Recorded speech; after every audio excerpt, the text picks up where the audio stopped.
Ray Dalio, welcome back to the All In Podcast. Third time's the charm. Thanks for being here. It's always a blast to be here. Thank you for having me. The last conversation we had was so popular and it was so timely because it was just a few days actually after the inauguration of President Trump. And you had provided some very kind of prescient outlooks for the administration that I think we all thought would be very helpful to get on the record. At the time, you had highlighted, and as you have been for some time, this great debt cycle we're in, the fiscal and monetary policy issues that are driving that debt cycle, and provided some input that if we were able to cut our deficit to GDP to roughly 3%, we may have a shot at a smoother transition here.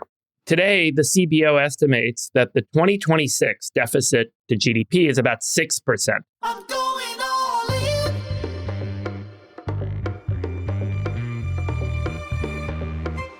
If you were building a global financial system from first principles today, you wouldn't build it on 50-year-old legacy rails. You'd build Airwallex. It's the single platform for global accounts, cards, and payments that treats the entire world like a local market. Stop paying the legacy tax and start building the future at airwallex.com/all-in. Airwallex, build the future. So the first question I have for you, looking back on the past year of the administration and the actions of Congress and the economy, are we on a good path? Are we on no different a path than we were, say, a year ago? Are we moving too slowly? I've studied these big cycles in history going back 500 years. And there are 5 big forces that are intertwined to determine the answer to your question, which is there's the debt money one, and I'll take you into that in a minute. There is the domestic gaps, the wealth and values gaps that are causing irreconcilable differences between the left and the right that is affecting how taxes, democracy, and everything works. There's the international great power conflict, the classic rising of a great power, challenging existing great power, and changing the international world order. Then there's technology. All through these cycles, there have been technology. And then there's acts of nature, droughts, floods, and pandemics. So, and when we think of orders, we're talking about there's always a monetary order, and all monetary orders have broken down for the same reasons. All political orders, domestic political orders, they all always change. In the United States, less so. We have 250 years here, but they always change. There was one civil war in there. And then but internationally, they always change. All orders change. And the international geopolitical order going from a multilateral to a unilateral world order is changing. And certainly technology is changing. Okay. So getting that fact that they're all on there, now I'll go down to explain the government's finances and answer your question. The economics of a country are basically the same as the economics of a company or an individual, except the government has a ability to print money. Look at it like a company or like your own. Basically, it's projected to spend about $7 trillion, take in about $5 trillion. So it's running a 40% deficit, 40% of its spending. It's been running deficits for a long time. So it has a debt that is 600%, 6 times the amount of money that it takes in. And we can project that number. The problem with debt cycles, and you could see them transpire, they're almost like the circulatory system of the body. The capital markets bring credit to different parts of the economy. And if that credit is used to be productive and produces an income that pays for the debt service, it's a healthy process. But what happens is that if the income, the debt service grows relative to the income because it's not paying for it, it's like a plaque in the system growing up, and it squeezes out spending. And so we now have that $2 trillion deficit. Half of that is interest payments. Plus, we have to roll over $9 trillion of debt that has been accumulated and is maturing. Okay, so now if you were to look at a company like that or an individual like that, you have that problem. So as a handy number, 3% of GDP would sort of stabilize the situation. Very unhealthy condition. It's not just unhealthy because it's squeezing out those spendings, but also because there's a supply and a demand. In other words, you have to roll over the $9 trillion of debt that's coming due, and you have to sell $2 trillion more, something like that. Okay. So now you go to the buyers, and the buyers, who are the buyers? There are some domestic buyers and there are foreign buyers. About a third are foreign buyers. And now it's a riskier situation from their point of view. It's riskier. First of all, it's a lot to acquire. Dollar-denominated debt is already a large percentage of their portfolio, larger than it would be if just decided on a prudent basis. So, but also, we have geopolitical risks that also extend to possibly the risks that the debtor and the creditor will have a conflict. You can imagine that with China. You can imagine that with Europe even. And, Europeans could wonder whether they will get sanctioned. In other words, the debt service payments might not be made as a sanction. And the United States has to worry about whether it's going to bring in that money. Now, the things that I'm describing have happened repeatedly through history. So in other words, I'm not just making this stuff up. If you were to see, particularly, in the 1929 to 45 period, you saw this dynamic. You saw it before. So there was this financial piece, which in and of itself is not healthy for the U.S. government. And but it's also problematic because of the other factors compounding the problem. You highlighted this problem.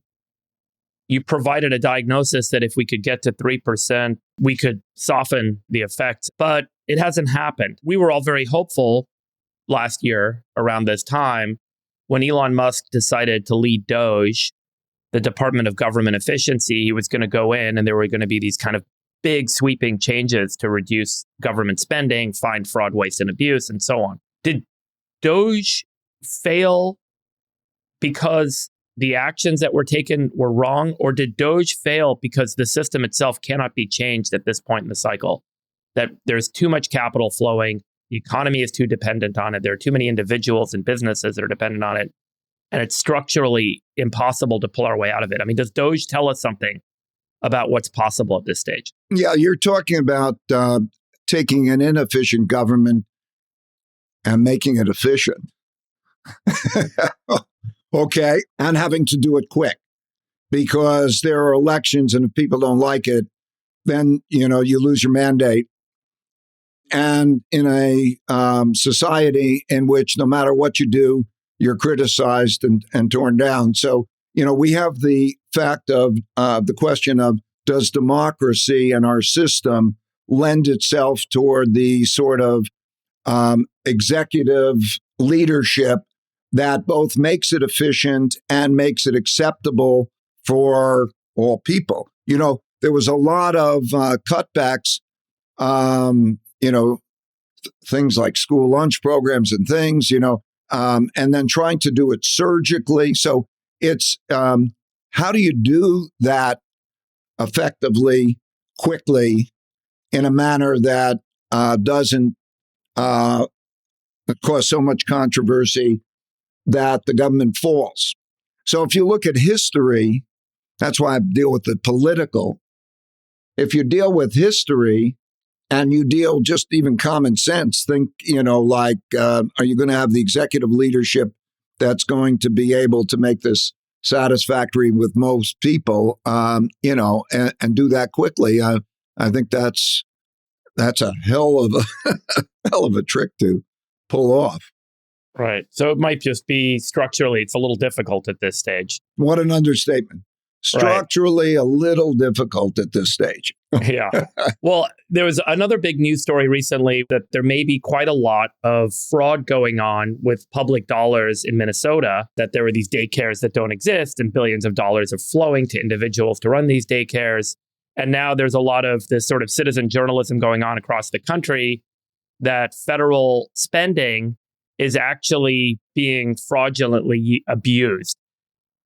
Do you think that this is a symptom of this stage of the cycle? What's your view on how this relates to this problem that we're generally kind of talking about? Yeah, it's both the stage of the cycle. And if you're going to have something well managed, are you going to have the government well manage it? I mean, how well managed, go to the Department of Motor Vehicles for your, it's so big and complex and such a, such a mess. Like when you think, is this a surprise to you that there's all of this stuff going on all over the place in terms of inefficiency? Is that a surprise to you? No. But, I guess the question is, are people waking up to this? Because last time we spoke, you highlighted that a piece of your portfolio was in gold. You had invested quite a bit in gold. Since we spoke, I think gold has climbed from 2,900 an ounce to 5,200 an ounce. What has happened with gold over the last year? Is it that markets are waking up to the point in the cycle that we're in that you've been highlighting for a number of years at this point? Or is it because China is structurally abandoning the US dollar and treasuries and moving more into gold and other central banks are moving into gold? Is it because individual speculators and market participants are getting bubbly with gold? What's your view on what's gone on with gold and how it relates to the market's acknowledgement of the stage that we're in? It's the big cycle. And what you have to understand is that gold is not a precious metal that's speculated on, like most people have come to think of it as. It is the most established money, that it's the second largest reserve currency that central banks hold.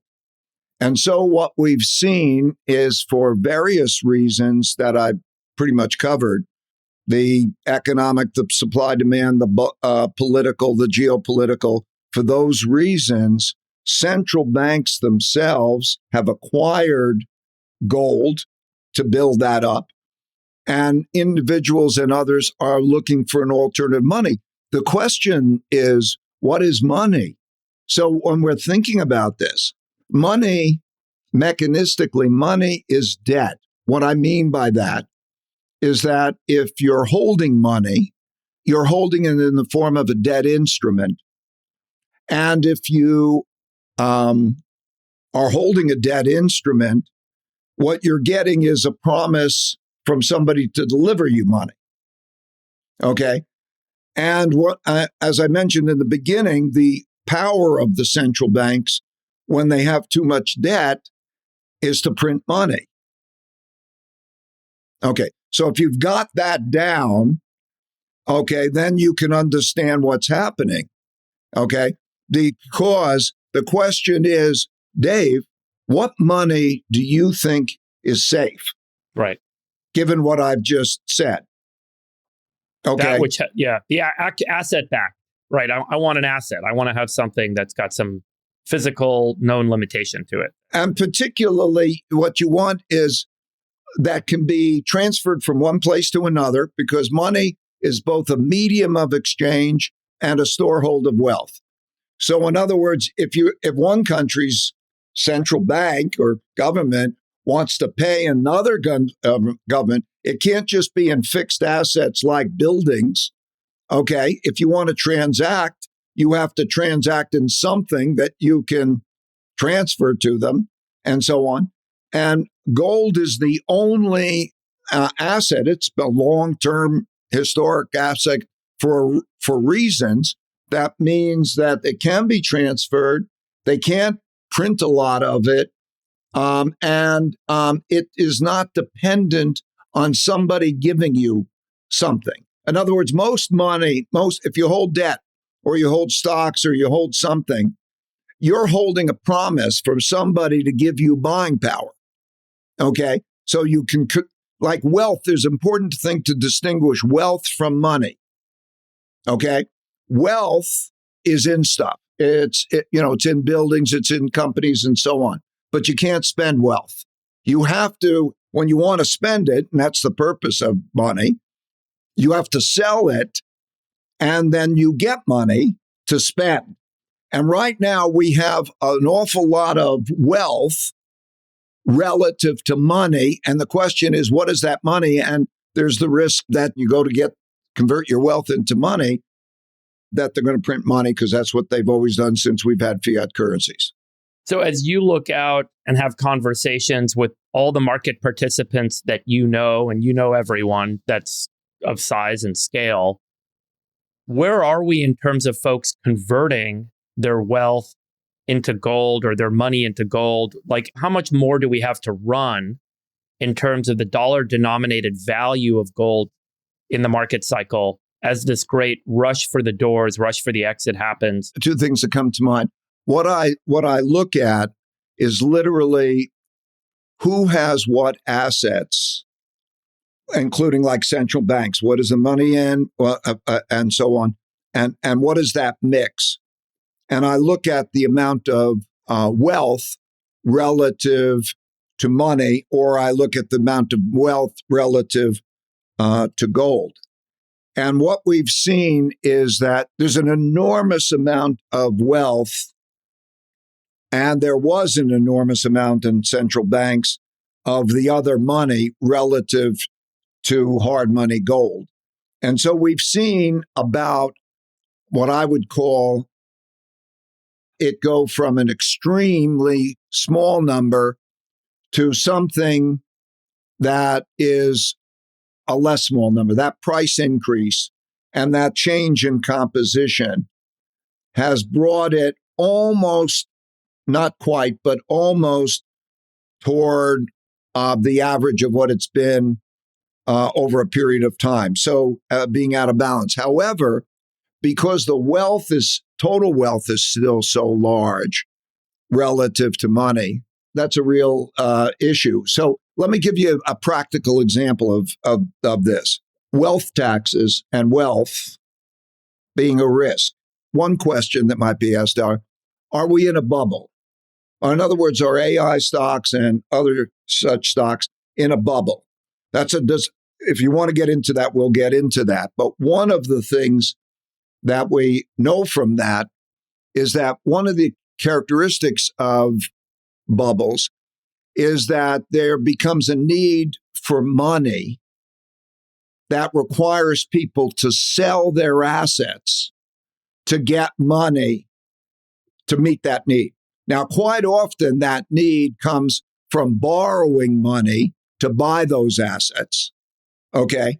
And then the assets go up in price and so on. But what happens is it can't be sustained because you have to make the debt service payments, and they're not throwing off the cash to make that.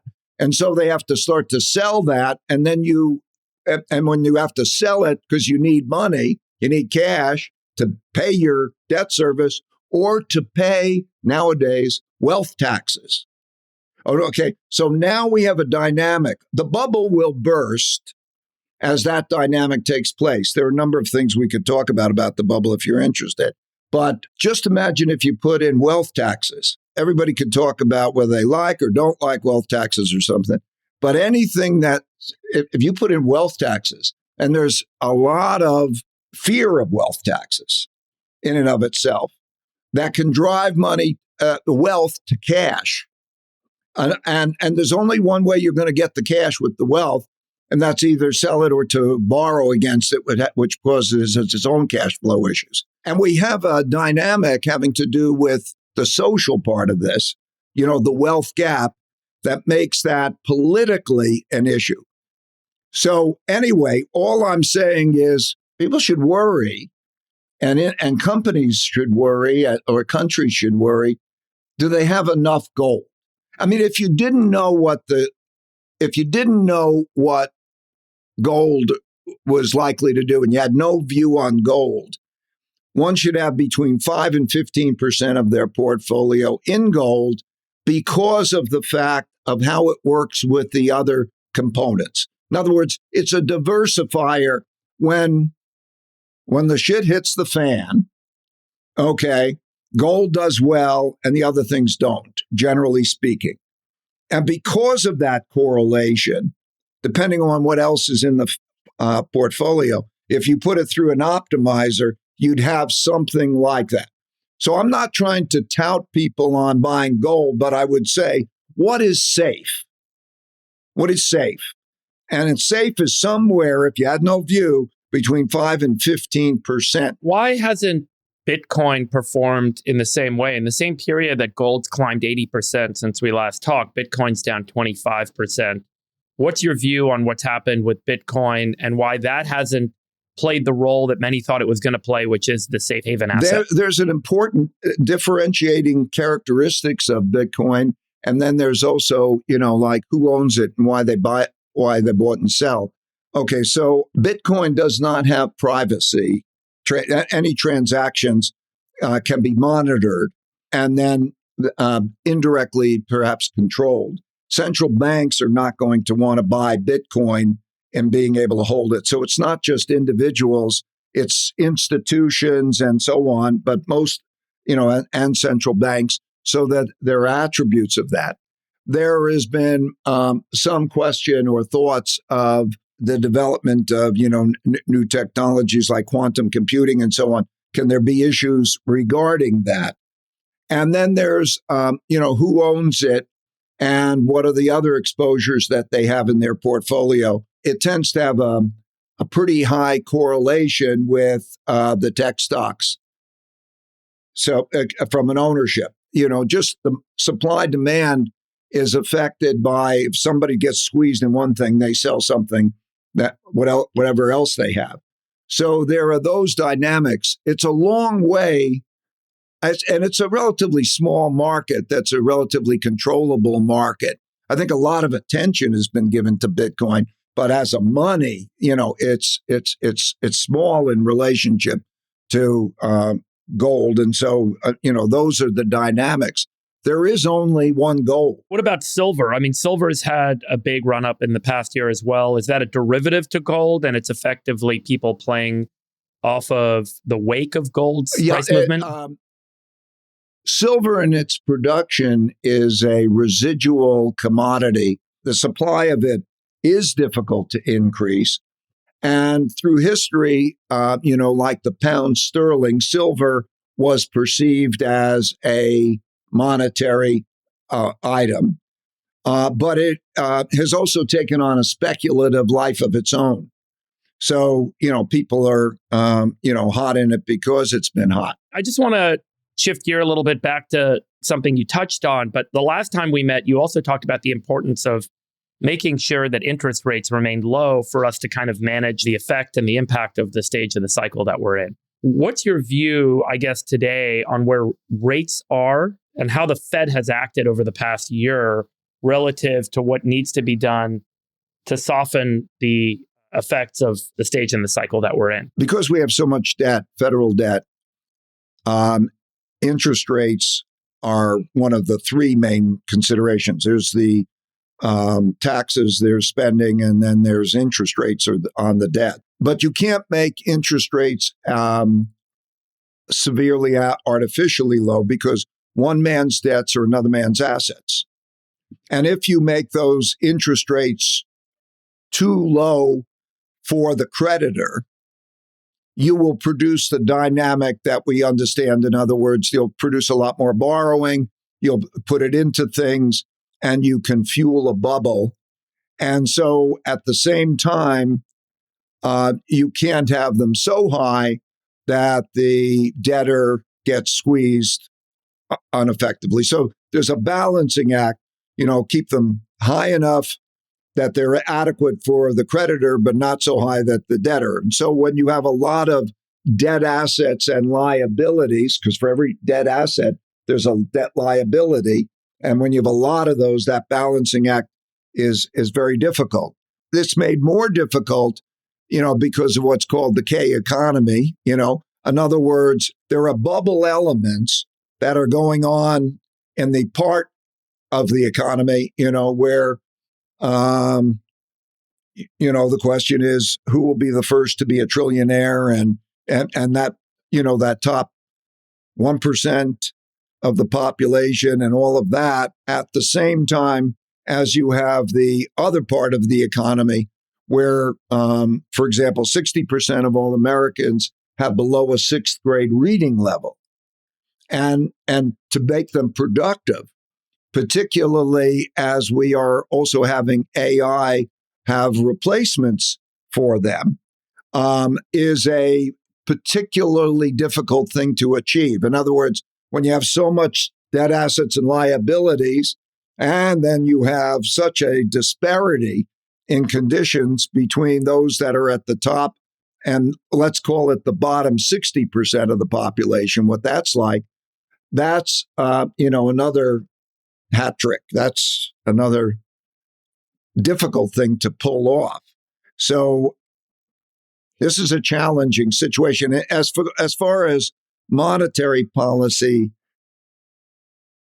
exists, the idea of setting an interest rate and having a fiscal policy and a monetary policy that's for the economy as a whole and doesn't deal with the differences in the circumstances may be is more challenging. Well, so taking a look at Fed action and market activity, there's been a lot of reporting over the past year that a number of global central banks have stopped buying U.S. treasuries and are shifting to gold. Does this mean that the Fed in the U.S. is going to have to start buying treasuries and expand their balance sheet again? Is it inevitable that we see a re-expansion of the Fed's balance sheet in this phase in the cycle, given what's going on with global market action? I think that it's likely down the road. Right now, there's the shortening of maturities as a means of trying to deal with that. Of course, that increases the debt rollover risk. But sell less long debt.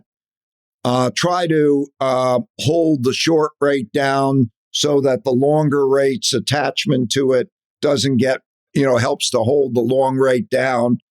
And then try to use the government's power of persuasion on other countries to either buy the debt or to hold the debt or to have other forms of capital enter the United States. How do you like Kevin Warsh's pick for Fed chair? What's your view on how he's going to guide interest rate policy for the central bank when he assumes his term? It's a very, very big challenge. I think he's a practical man. He understands both sides of the pros and cons. I think it's a tough job. One of the other things that I would say was pretty surprising over the past year is how adamantly against tariffs for fear of inflation and reduced consumption, which would mean a negative effect on GDP growth, perhaps, tariffs might be. The president and the administration put in place a number of tariffs under the Emergency Economic Powers Act, which the Supreme Court in the last week or so overturned. But looking back on the economic effect of tariffs, what do you think economists got right and wrong about their predictions about the effect tariffs would have on the economy, on consumption, on inflation? And are there things that economists fundamentally missed or didn't understand, and why? Yeah, I think so. First of all, there's the tax revenue part of them. I mean, thinking of it just as revenue. And I think that all economists make the mistake of not including taxes in inflation. And what I mean by that is if your taxes go up, that's inflation. Why should it be any different than if your cost of housing goes up? Why shouldn't it be part of the inflation calculation number. It's it's taking money out of your pocket. I mean, it's probably for a lot of people, the biggest expense. And so when they say inflation is something separate, I think it's changing the form of inflation in a sense. So what I mean is, through history, tariffs used to be the biggest source of revenue for government throughout most history and in most countries. Okay. So it is I think it's viewed, it's a totally valid way of raising money, and it should be kept in consideration for that. And you get the foreigners paying a portion of it. But there's also, as part of the big cycle question, is the problem that we have that we are not independent. Okay, we've had a hollowing out. This is the big question, that we've had a hollowing out of manufacturing, the middle class, and so on.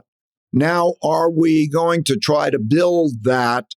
And what is the plan to build that? Or are we going to continue on with large trade deficits? And so you have unsustainable trade deficits that the United States has, and which are capital surpluses. In other words, the dependence on foreign capital is the other side of those trade balances, and that's unsustainable. So because that's unsustainable, you need some way of rectifying that. Okay, so what is the plan to rectify that? Partially, that plan can have trade tariffs.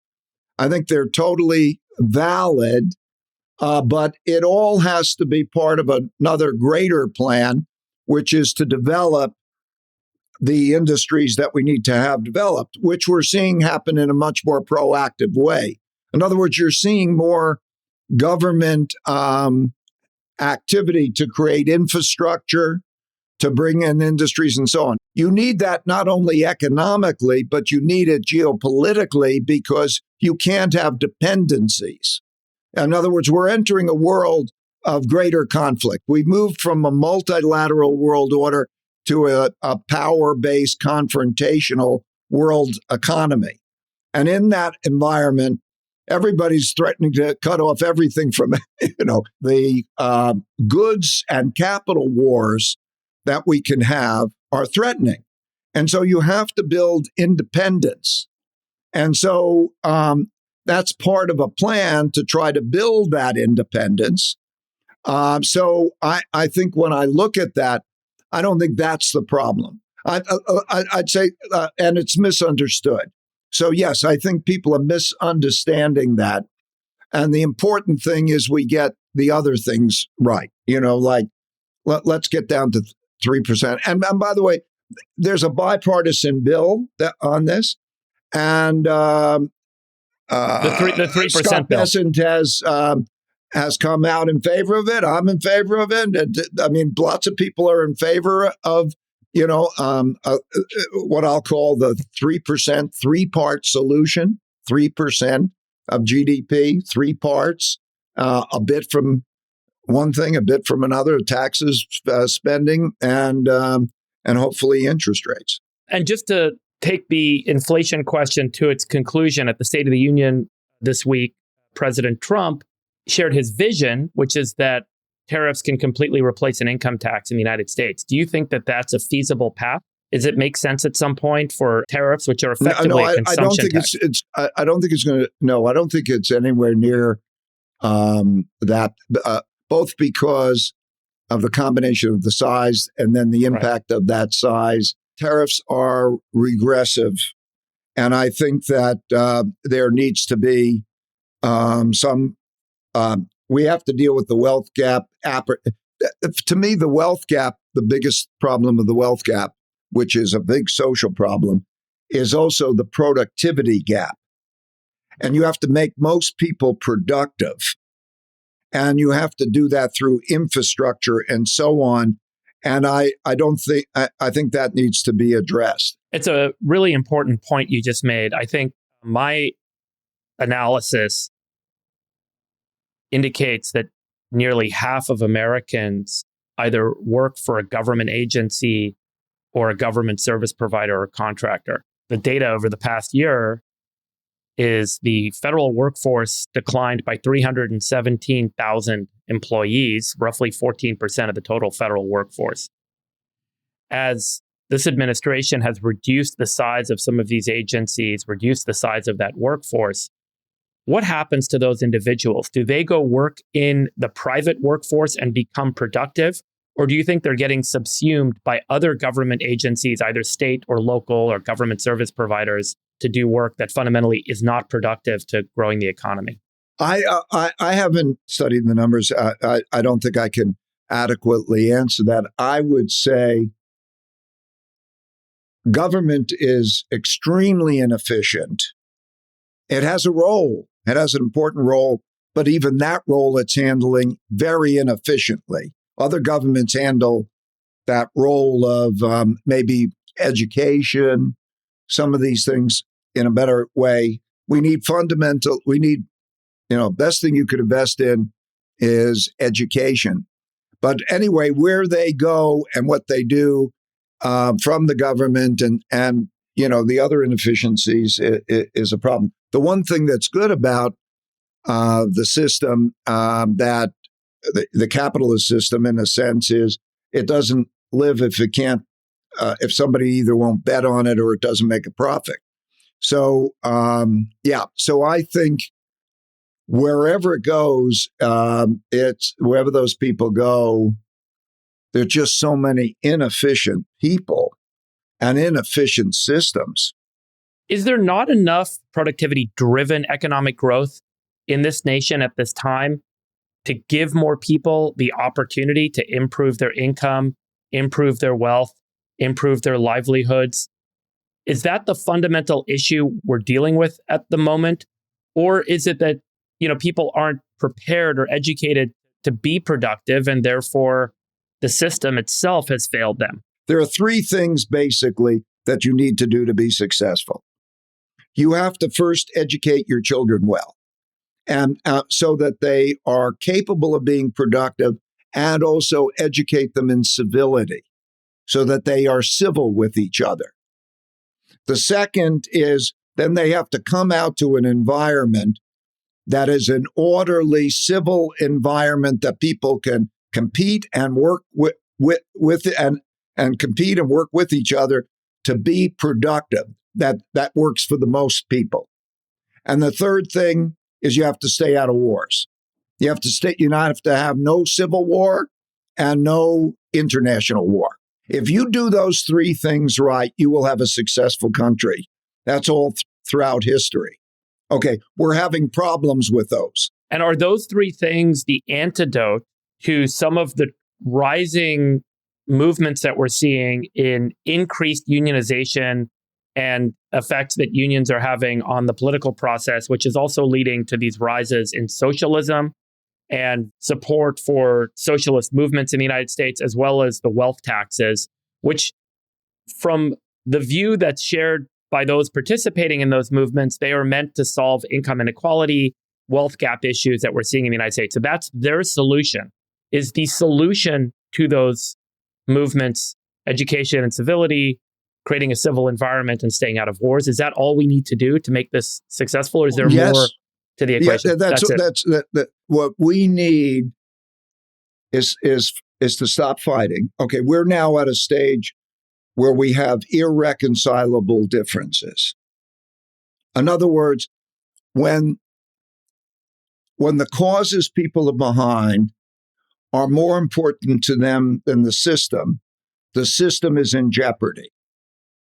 Our system is in jeopardy because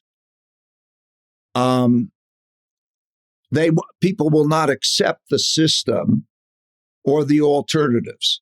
And so they're going to fight. I think when we're going to have the midterm elections, you're going to go past the midterm elections with probably that Democrats will take the House and maybe, I don't know, it's going to be difficult. And you know what? Nobody can succeed because everybody's going to be fighting. They're going to all be fighting. Okay. So how does that affect productivity? Okay. And then when you deal with things like how do you get a good education system? So you have now almost the mob disorder and inefficiency. Nobody's allowed to take charge of this. If you go back in history, Plato, I think it was like 350 BC, wrote about the cycle, of democracies and the threat to democracies. What's happening now is similar to Julius Caesar and Rome and being, stabbed in the Senate. And what you need is a bipartisan. You need the country to have a strong leader. We do need a strong leader to get the reforms done to make the country work well. But I mean, so how do you force this mob of people who are behaving this way, including in the elections and so fragment, to create order? So you need a tough leader who will force them to force things to difficult things and not fight with each other and focus on being productive. That's what you need, I think. It sounds a little like there may be this inevitable path of the choice that no one wants to make between some form of socialism and some form of fascism. Is that where this goes? I think we're moving toward that war. We're in that war. We're in what I call stage 5 of a cycle. Okay. In the book, I describe the pattern that's happened over and over again. And when you get to this position when there are bad finances combined with large wealth and values gaps and irreconcilable differences, and you have external threats as well as domestic threats, you have this dynamic. I think that's where we are. I'm like a mechanic. My goal, I'm not ideological. Right. I'm just a practical guy trying to make money in the markets and trying to describe things. Yeah. And that's what it looks like. I think when we look at the bubble question on AI, what a lot of people don't realize in bubbles is that through all technologies, they think that they are betting on the technology when they buy the stocks in the companies. That's not true. Okay, there's a giant difference between the behavior of the companies and the behavior of the technologies. And that the norm is in these is that a lot of companies won't survive in the start. Very small percentage, and they'll all fight and so on. But the technologies will go on and it'll be great. The technologies will. So I want to emphasize to people that dynamic. And I can go on and describe, what it's like. Of course, we've seen it to some extent with the 2000 bubble in the technologies and what went on. But even if I describe what it was like in the late 20s, it was unbelievable. But the technologies will go on, but the companies won't necessarily go on. And so when I'm looking at that has big implications. Right now, it looks to me like AI basically is eating everything, and it might eat itself. And what I mean by that is not produce adequate profits. We can't take just a domestic view of that. We have to look also at what's happening in China and make interesting distinctions there. There's a difference in philosophy that's carried through in the economy of how the economies of the United States and China work, in that we have basically primarily a profit-based system. They have a system in which they might believe that profits are a second consideration. They're not necessarily needed in order to achieve the best results. For example, in China, they would say usage of AI is fantastic. So it should be like electricity or something, and let's make it free for everyone. And let's make it open source for everyone. Okay. And they might get much higher usage and they'll get their productivity gains through the usage. And we have a profit system to pay back. Okay. Well, now we're in one world. How do you compete in that world? What do you do with that? In other words, just imagine that their technologies are almost as good as ours because they are. They're not far behind.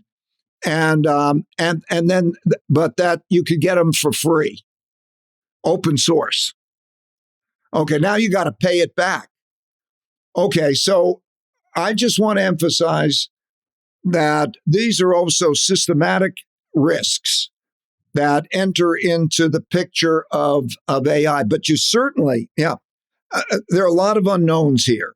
As we wrap, looking back on the history of this nation, I ask myself the question a lot, how did we get to the point that we've gotten to in terms of the amount of debt, the amount of government spending, the role that the central bank has played, and the risks that we find ourselves in today that all seem largely avoidable if we hadn't taken or made the decisions we made along the way. You've highlighted that they repeat over and over again. But if you could go back and restructure the United States and be a founding father and write the Constitution yourself, what are 1 to 3 things that you would have done differently? What would you have written into the Constitution that may have prevented us from getting into the situation that we're in today? Well, it's like the marshmallow test. You know, the marshmallow test, you want to see it. As a kid going at early age, you give them the choice between 1 marshmallow now and 2 marshmallows in 20 minutes. And the kid that chooses the 2 marshmallows in 20 minutes is going to have a better life and make better decisions, kind of thing. That therein lies our problem, the immediate gratification and also the not knowing if things are going to be productive. But the system has been remarkably adaptable too. In other words, we've gone through crises, we've wiped out debts, and we've gotten past it. And there are certain ways of getting past it. But it's a tough question to balance financial prudence with innovative inventions. Because you like particularly take AI now. Nobody knows what's going to come of it and what way, right? Is it going to pay? Is it not going to pay? And all of that.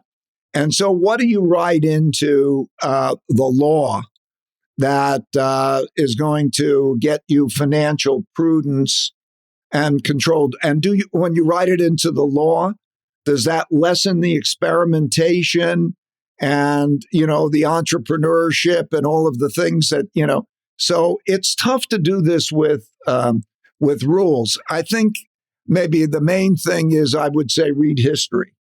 Read history and know these things and try to get that balance right. Everything's a matter of the balance. So the balance of the pain of failing or the pain of putting money into something that fails. Well, Ray, I want to thank you once again for taking the time to be here with me. It's always great to catch up, hear your perspective. Obviously, so much has changed in the last year, and yet so much hasn't. It's been great to get your view on it, and I think it's really helpful to do this. So thanks so much. And thank you for what you guys do. I'm riveted to your program, and I think you make a great contribution. So conversations like this are really practical helps for a lot of people. So anyway, thank you for letting me participate, and thank you for what you do for a lot of people. Thanks, Ray.